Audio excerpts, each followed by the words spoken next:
The Taming of the Shrew by William Shakespeare takes place in the English rural countryside.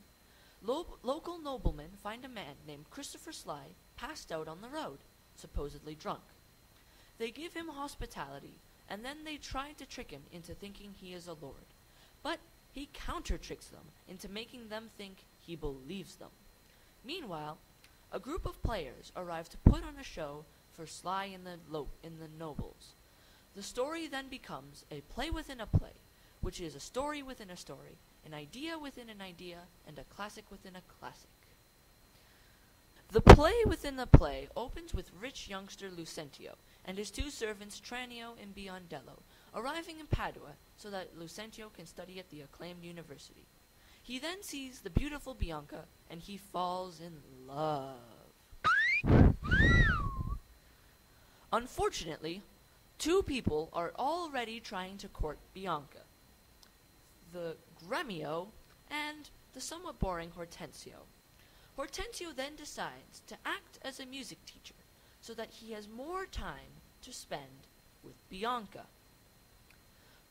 For the same reasons, Lucentio disguises himself as a Latin tutor, and his servant Tranio disguises as Lucentio so that he can pester endlessly to Bianca's father about Lucentio marrying her. Her father, however, says that no one can court Bianca until the shrew of the play, Catherine, is courted. This problem is solved when Hortensio meets Petruchio and his servant Grumio.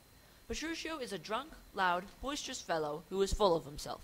He is greedy, and he is willing to marry Catherine because she is rich, and he believes that he can tolerate her. When Catherine meets him, it is clear she has no feelings for him, and the two argue bitterly. Petruchio then tells Baptista behind Catherine's back that they are going to marry on Sunday. Strangely, Catherine doesn't protest.